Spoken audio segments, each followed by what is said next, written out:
नमस्कार विद्यार्थी मित्रांनो, स्वागत आहे रँकर्स बायोलॉजी या महाराष्ट्र एडटेक प्लॅटफॉर्मवरती। आणि इथे आपण नीट प्रिपरेशन हे मराठी माध्यमातून करत असतो। त्याचबरोबर 11वी बायोलॉजी 12वी biology NCERT line to line मराठीमध्ये आपण इथे शिकत असतो, अगदी सोप्या भाषेमध्ये। तर आजचा आपला टॉपिक आहे जो की ॲनिमल किंगडम आहे। आणि ॲनिमल किंगडममध्ये आपण काय पाहणार आहोत, जे 11 फायलम आहेत त्याबद्दलची इथे आपण माहिती घेणार आहोत।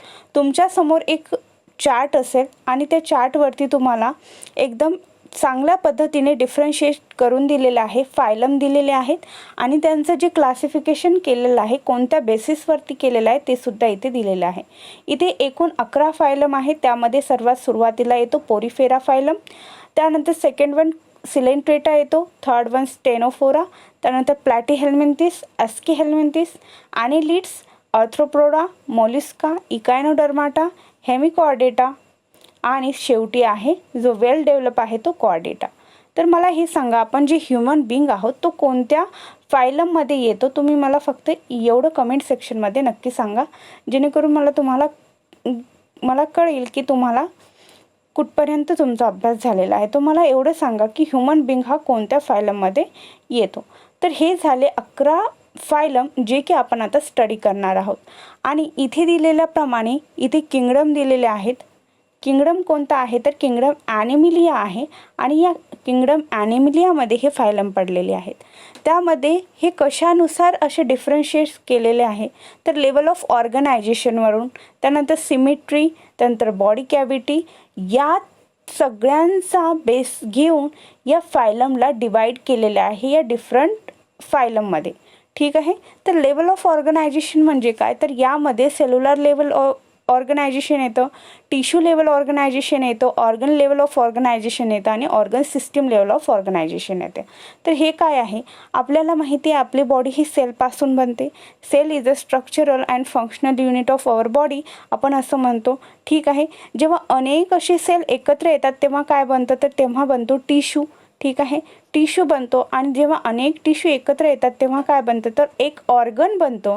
आणि हे जेव्हा अनेक ऑर्गन एकत्र येतात तर आपली ऑर्गन सिस्टीम बनतं आणि अशाच वेगवेगळ्या ऑर्गन सिस्टीमने आपली काय बनते बॉडी बनत असते।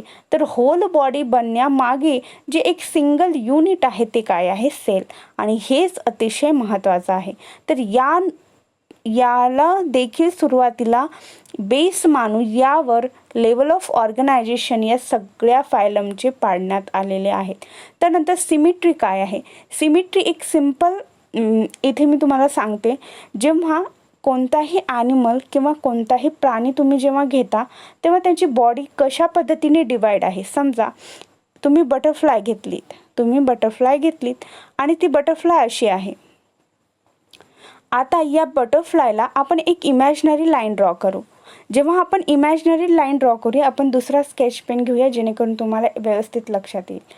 तर आता ही बटरफ्लाय आहे, मी हिला इमॅजिनरी लाईन ड्रॉ करत आहे या पद्धतीने, म्हणजेच हॉरिझॉन्टल पद्धतीने उभ्या रेषेमध्ये याची इमॅजिनरी लाईन ड्रॉ करत आहे आणि हिच्या बॉडीला काय करत आहे डिवाइड करत आहे। तर इथे जेव्हा आपण ही इमॅजिनरी लाईन ड्रॉ करतो तर मला सांगा इथे या बॉडीची दोन समान भाग कशा पद्धतीने पडत आहेत।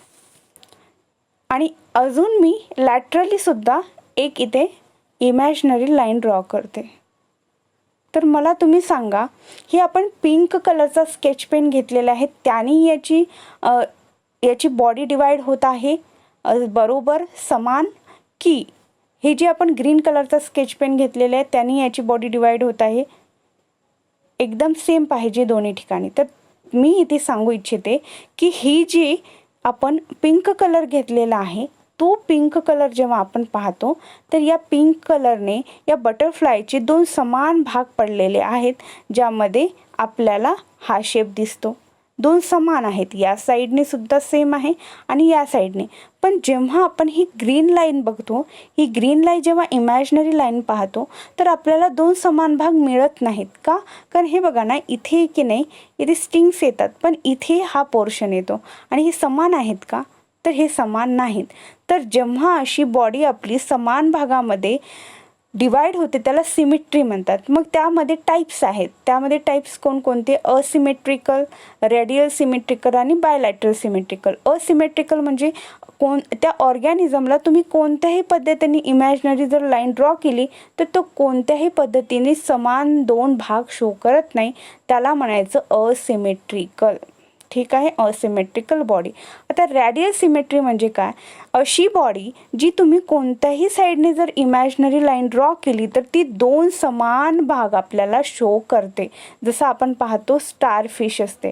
स्टारफिश काय आहे? रॅडियल सिमेट्री शो करते, कारण तिला तुम्ही कोणत्याही साईडने कट करा ती सारखीच दिसणार आहे. कळालं? त्यानंतर बायलॅटरल. आता हे बायलॅटरल काय आहे? जेव्हा आपण इमॅजिनरी लाईन ड्रॉ करून एखाद्या ॲनिमलची बॉडी ही डिवाइड करतो तर ती कशामध्ये येते? तर 2 समान भाग शो करते. जिथे इथे काय केलेलं आहे? बटरफ्लायने बायलॅटरल सिमेट्री दाखवलेली आहे. बटरफ्लायने काय दाखवले? Bilateral symmetry. आणि मला आता हे सांगा, जे ह्युमन बिंग आहे त्यांची सिमेट्री कोणती येईल? ह्युमन बिंग असिमेट्रिकल शो करतो, रॅडियल सिमेट्रिकल शो करतो का बायलॅटरल सिमेट्री शो करतो? हे तुम्ही मला कमेंट सेक्शनमध्ये नक्की सांगा. ठीक आहे. त्यानंतर सिलोमेट. आता सिलोम काय आहे? सिलोम म्हणजे एक सिम्पल मिनिंग आहे त्याचा, कॅव्हिटी.